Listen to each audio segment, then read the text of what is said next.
नमस्कार। Education world के online platform पे आप सबका स्वागत है। मैं आई.के. त्रिपाठी। आज हम पॉलिटी के सिलेबस पे चर्चा करने के लिए आपके साथ उपस्थित हैं और जैसा कि आप सब जान रहे हैं कि आईएएस पीसीएस या आरओ की जो परीक्षाएं होती हैं उन परीक्षाओं में जीएस का एक बहुत ही महत्वपूर्ण खंड इंडियन पॉलिटिकल सिस्टम या पॉलिटी होता है। और वर्तमान समय में जैसे देख रहे हैं पिछली पीसीएस की परीक्षा को छोड़ दें तो बाकी कई वर्षों से इंडियन पॉलिटिकल सिस्टम या पॉलिटी का रोल जो है वो जीएस में बहुत बढ़ गया है। दो तरह से बढ़ा है।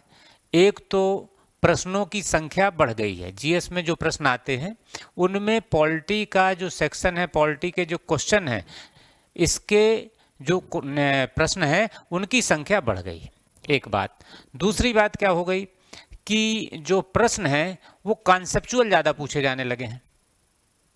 तीसरी बात यह है कि जो फैक्चुअल प्रश्न भी पूछे जा रहे हैं वो इस तरह से पूछे जा रहे हैं कि अगर आपने उस टॉपिक को बहुत ही विस्तार से पढ़ा है, बहुत ही विस्तार से समझा है, आत्मसात किया है, तभी आप उस प्रश्न को कर सकते हैं। क्योंकि एक प्रश्न को हल करने के लिए आपको ढेर सारे फैक्ट को जानना और उनको एक साथ शामिल करके आपको उसका उत्तर ढूंढना पड़ता है।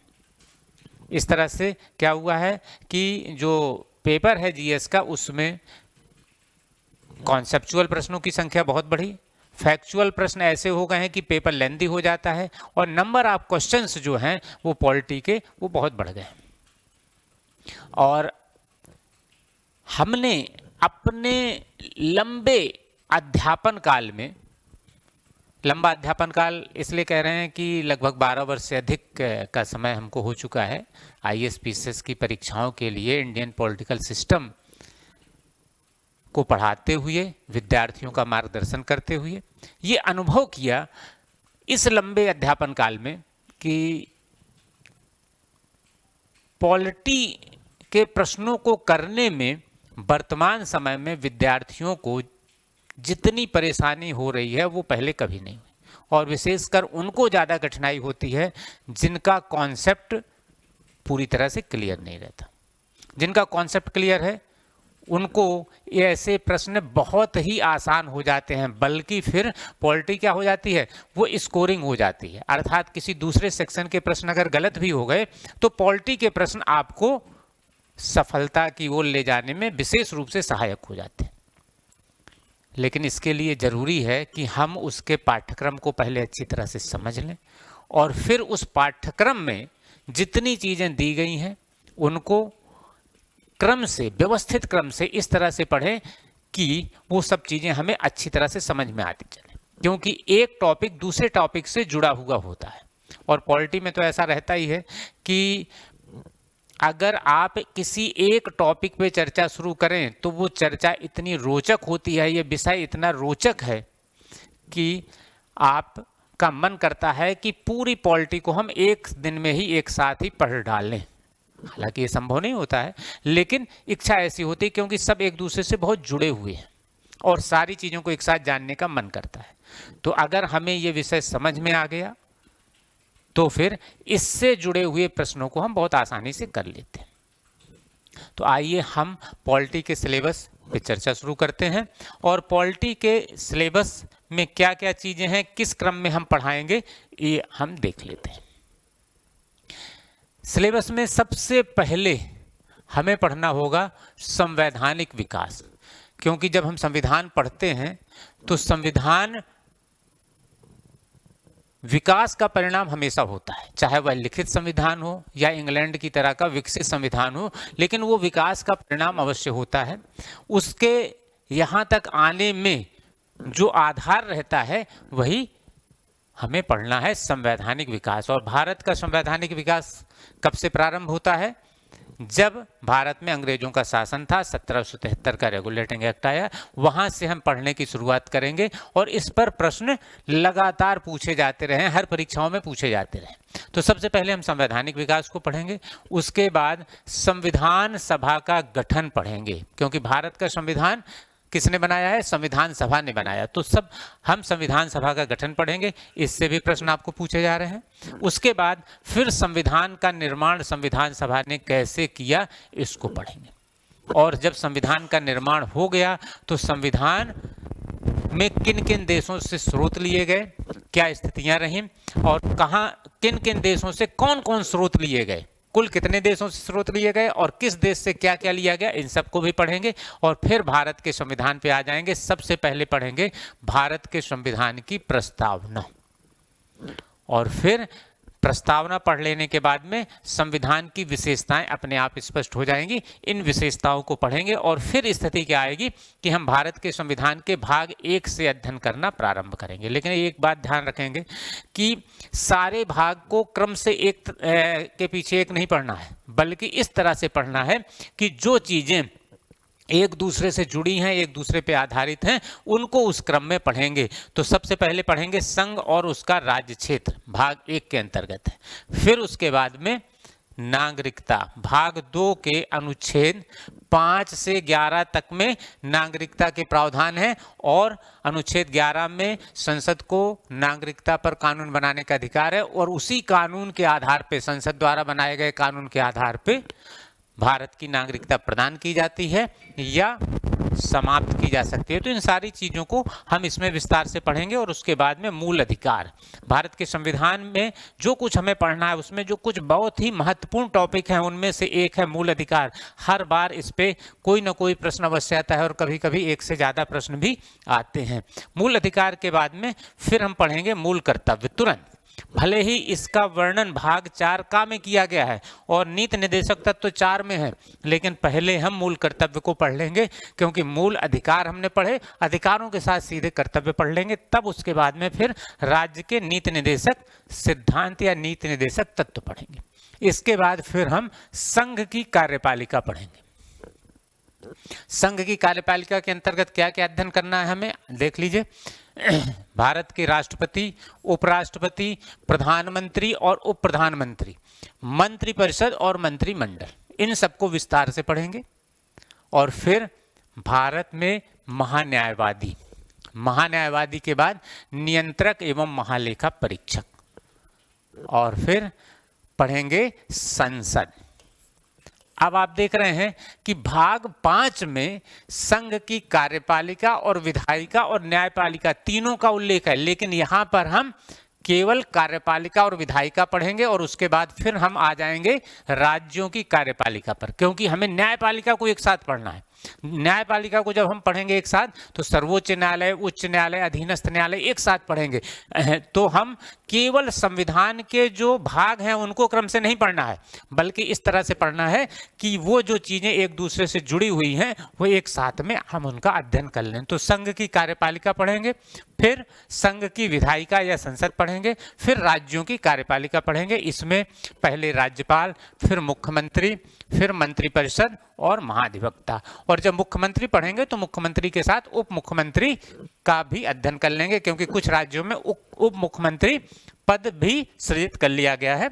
तो फिर हम इसके साथ में उप मुख्यमंत्री पढ़ेंगे, फिर मंत्रिपरिषद और फिर महाधिवक्ता। इसके बाद फिर सिलेबस में आगे क्या है, फिर हम पढ़ेंगे राज्य की विधायिका अर्थात राज्य विधानमंडल। विधानमंडल का अर्थ क्या है कि कुछ राज्यों में विधानमंडल एक सदनी है तो वहां केवल विधानसभा है, कुछ राज्यों में विधानमंडल द्विसदनी है, वहां विधानसभा और विधान परिषद भी है। तो राज्य विधानमंडल पढ़ेंगे। और इसके बाद फिर हम पढ़ेंगे संघ राज्य क्षेत्र अर्थात केंद्र शासित प्रदेश, जिसे हम आम बोलचाल की भाषा में कहते हैं केंद्र शासित प्रदेश, उसको पढ़ेंगे संघ राज्य क्षेत्र। और फिर अब हमने संघ पढ़ लिया और राज्य पढ़ लिया, तो फिर अब हमें पढ़ना रहेगा केंद्र और राज्य के मध्य संबंध, क्योंकि भारत एक संघात्मक शासन व्यवस्था वाला देश है। तो ऐसी शासन व्यवस्था वाले देश में केंद्र और राज्य के संबंध जो हैं वो किन आधारों पर परिभाषित हो रहे हैं और किन किन भागों में उनका उल्लेख किया गया है, क्या प्रावधान है और केंद्र राज्य संबंध के कितने आयाम हैं, इन सारी चीज़ों को हम पढ़ेंगे। उस पर कितनी समितियां बनी हैं, क्या क्या व्यवस्थाएं हुई हैं, इन सबको हम पढ़ेंगे। इस पे क्वेश्चन आते हैं। और फिर इसके बाद में फिर हम न्यायपालिका को पढ़ेंगे। और जब हम न्यायपालिका पढ़ेंगे तो सर्वोच्च न्यायालय, उच्च न्यायालय, अधीनस्थ न्यायालय और अधिकरण। और इसके साथ ही हम फिर क्या पढ़ेंगे, न्यायिक पुनरावलोकन और न्यायिक सक्रियता। इसके साथ ही हम न्यायिक पुनरावलोकन एवं न्यायिक पुनरावलोकन, यहां नाल कर देना चाहिए, न्यायिक पुनरावलोकन और न्यायिक सक्रियता, इसको पढ़ेंगे। इसके बाद राज्य के लिए, कुछ विशेष राज्यों के लिए कुछ संवैधानिक प्रावधान किए गए हैं। वो संवैधानिक प्रावधान किन किन राज्यों के लिए हैं और क्या क्या हैं, इनका हमें अध्ययन करना होगा। और फिर हम पढ़ेंगे पंचायती राज और नगरीय निकाय अर्थात स्थानीय निकाय। ये सारी चीजें पढ़ने के बाद फिर आगे क्या पढ़ेंगे हम, संवैधानिक, सांविधिक और संविधानेतर निकाय।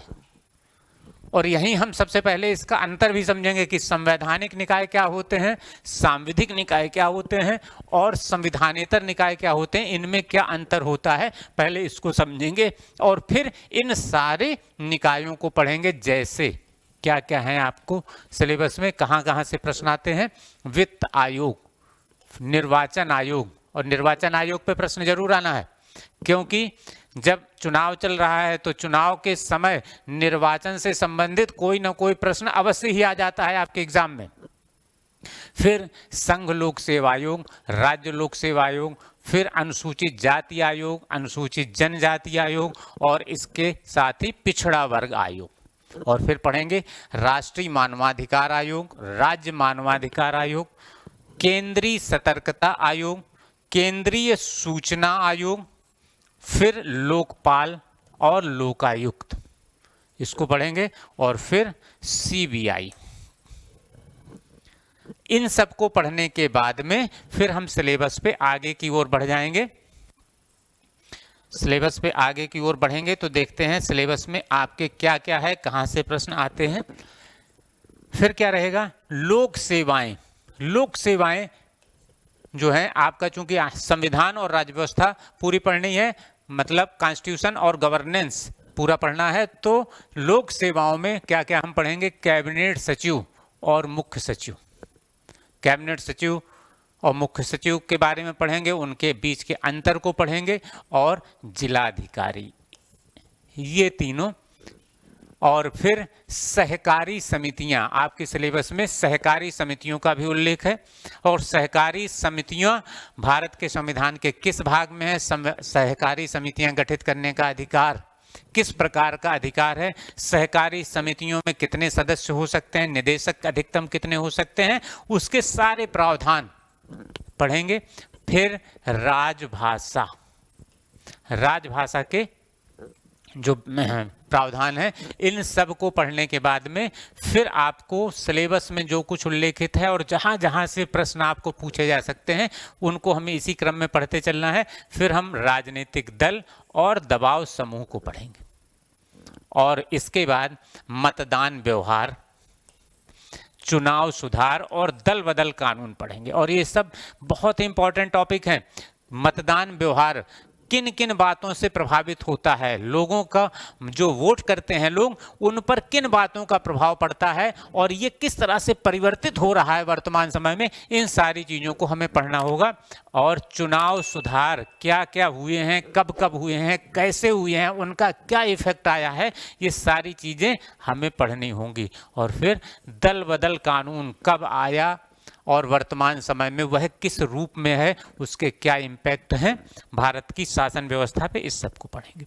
और फिर इसके बाद में संविधान के प्रमुख भाग और अनुसूचियों पे एक संक्षिप्त चर्चा करेंगे, क्योंकि कई बार आपको ऐसे प्रश्न आ जाते हैं कि आपने ये सारी चीज़ें पढ़ ली, लेकिन बीच में किसी भाग में क्या प्रावधान है, क्या नहीं है, और अनुसूचियों में क्या क्या उल्लेखित किया गया है, तो इसको हम एक बार फिर से पढ़ लेंगे। तो कुछ चीज़ें आपको इसमें नई मिलेंगी और अधिकांश चीज़ें रिवाइज होंगी, इन सबको पढ़ेंगे। और सबसे अंत में पढ़ेंगे प्रमुख संविधान संशोधन, क्योंकि भारत के संविधान में 105 संशोधन हो चुके हैं अभी तक।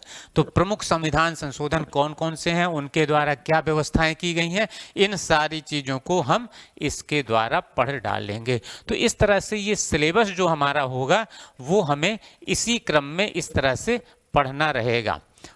और इस क्रम में इस सिलेबस को पढ़ने के दौरान हमें क्या क्या करना होगा, इस पे भी हल्की सी चर्चा हम कर लें थोड़ी सी।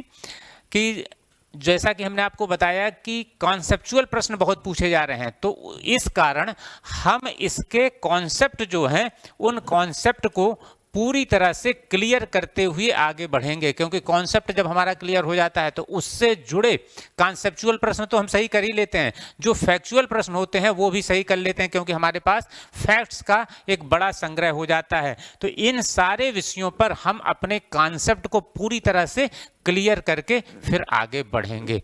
तो इस हमारे ये सिलेबस पे हमने चर्चा कर ली। और अगर आपको हमारे कोर्सेस के बारे में कोई भी जानकारी चाहिए तो आप हमारे ऐप को डाउनलोड कर सकते हैं, और उसका लिंक हमने डिस्क्रिप्शन में दे दिया है।